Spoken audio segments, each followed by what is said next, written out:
Thank you, Rachel. I want to thank you for having me here at this conference. And to thank my wife, who's over there. You want to stand up over for a minute so everyone can see you? Who's, at her urging, we cleared some time out of the schedule so I could do this.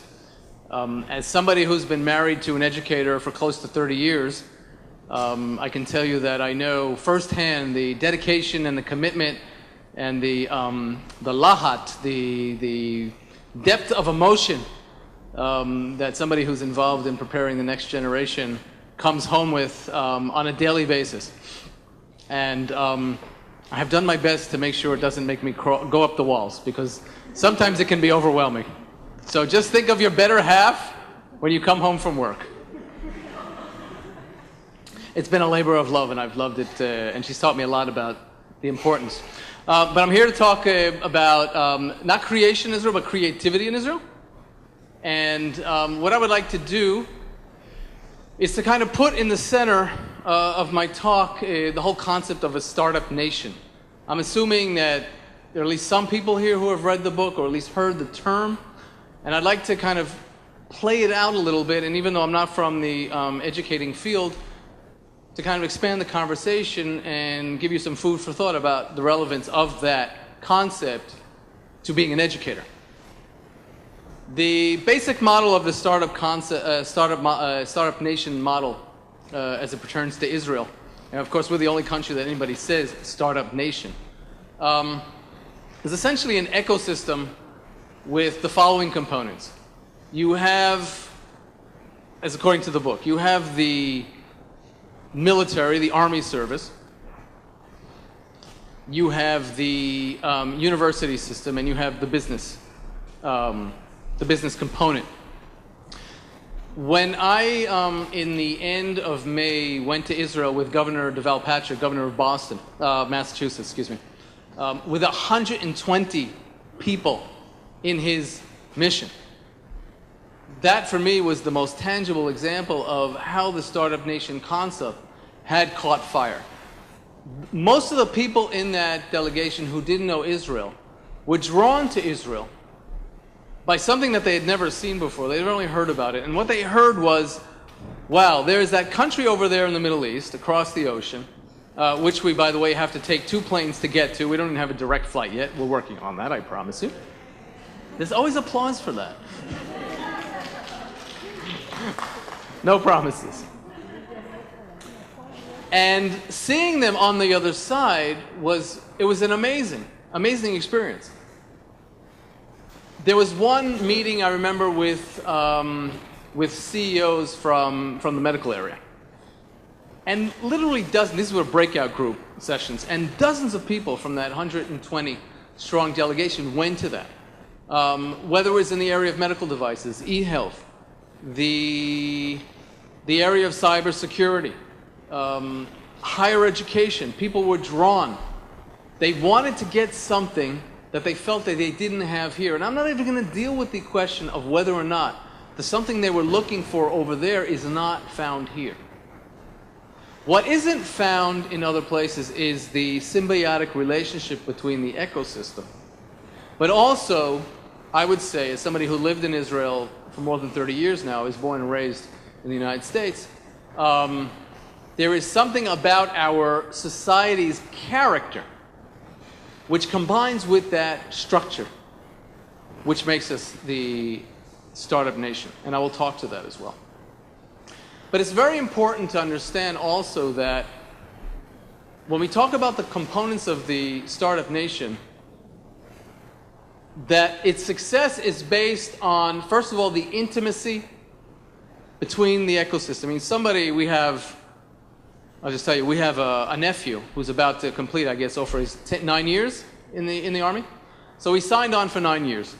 In that 9-year span, he did 2 degrees, obviously did his military service, and also made really took his first steps in a startup. So he had the advantage. Those who have signed on for so long have had that advantage.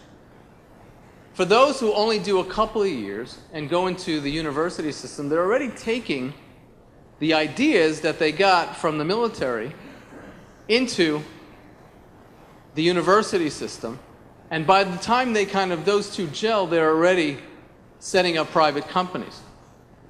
But even those three components don't guarantee creativity.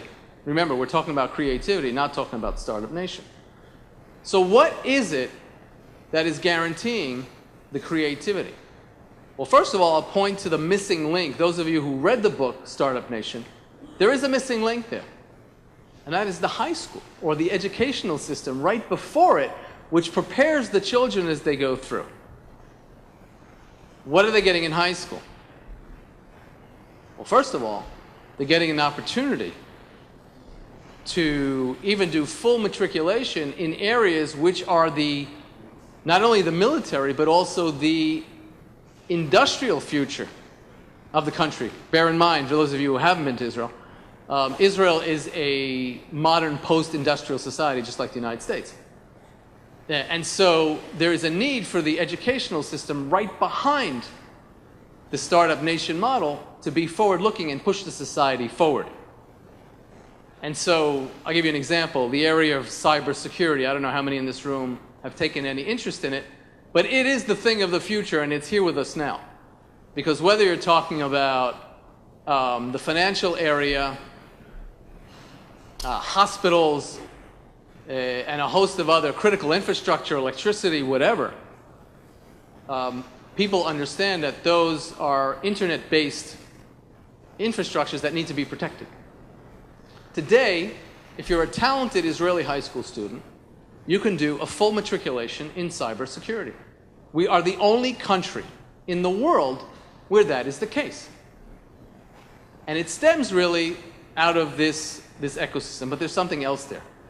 And I'm reminded of the fact that there are many countries, particularly in Asia, who come to Israel to find out how can we be a creative country. But the truth is, I know you're all educators, but I think you'll agree with me, there are some things that you can't teach 100%.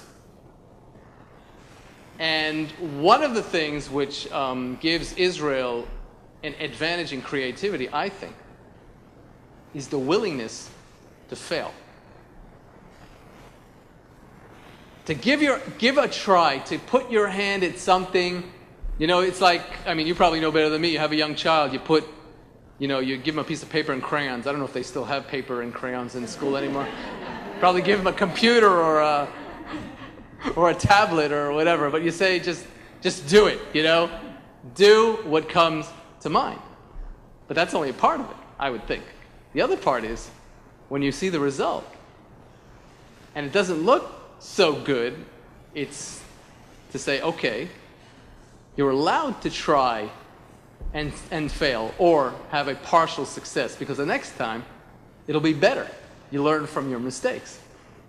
And I think that's really, really critical for Israel, in not only in the pre-K to the third grade, which is, I guess this is the age group that you're dealing with here, but if you get it right when the kids are little and they grow up without fear of trying, that when they get to the high school and then they start to really do the real stuff, the real serious stuff that prepares them and prepares society for the next generation, it's much easier because they already have the character to try.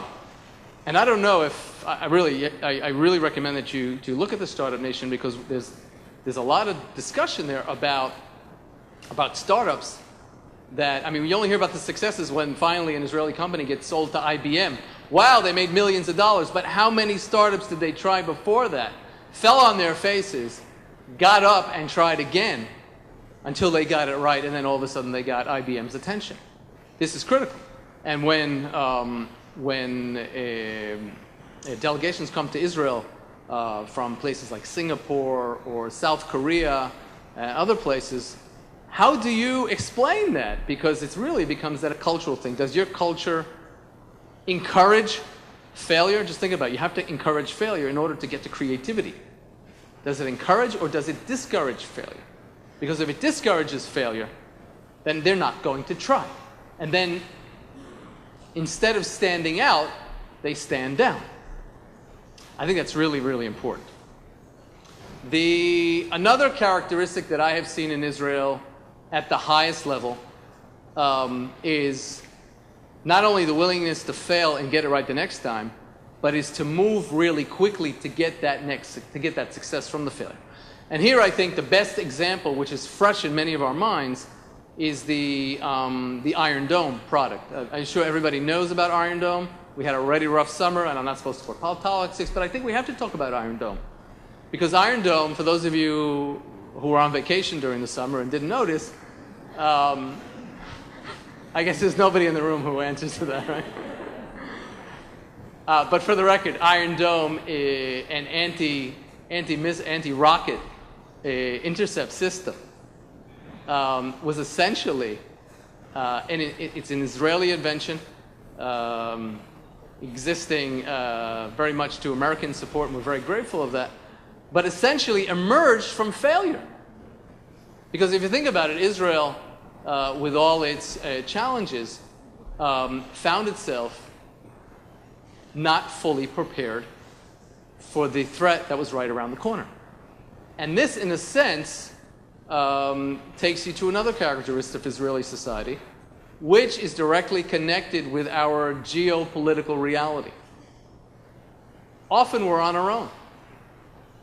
And when you're on your own, you have to come up with your own solutions independently. And we have seen really in Israel, and I heard Rachel telling me that she talks to this often anyway, so I feel comfortable in saying it. Even before Israel's establishment, we were improvising. And improvisation is yet another characteristic, which is really, it is a connecting thread from the pre-state period going way back. Certainly, you could really, the end of the 19th century, but certainly from the 1920s to this day, is really turning on a dime and saying, hey, we need an improvised solution. We need to be ad hoc there. We may not have all the resources at disposal. And Lord knows, we didn't have any resources at our disposal until the last decade, when we went from hyperinflation to a GDP per capita, which is something like 40,000 per year, and we were only one of two countries which was not in danger of the 2008 economic collapse. Only one of two countries. A lot of that is because of that character of improvising, or not staying in the box, not going with the flow when we feel we have a better solution, and turning on a dime when we need a solution and we haven't come up with it. And when you're a young child in Israel, this is what you grow up with. Try, fail, get up again, go for it. You don't have all your resources, whether you have all your crayons or you don't have all your budgets, make do and improvise your way through it. If we would have waited, going back to Iron Dome, if we would have waited, frankly, for the American assistance that came down the line, in order to put together that weapon system, we would have never had it, and we would not have been able to defend our citizens over the summer. But it's not just in the military, obviously. There is even in the culinary area. I remember I was traveling with the governor. We passed the Carmel Market in South Tel Aviv.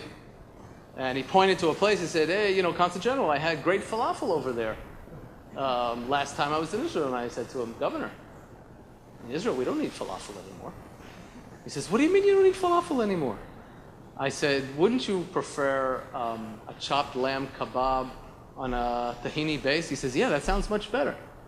I said, because we have also improvised our culinary experiences, and today we're somewhere else. So we started with our Eastern European kitchen, and then we started absorbing the Middle East, and now we're into the Mediterranean, constantly moving, never standing in one place. And that too also, I think, is a part of the Israeli character that leads to creativity. And all these parts together, and I could talk to a lot of different characteristics, but I think the bottom line of everything I try to talk about is you identify what point X is. You're here at Y. And if you try to figure out how to get to Y to X, from X to Y, from X to Y. But if you don't have everything you need, you launch, you go on your way.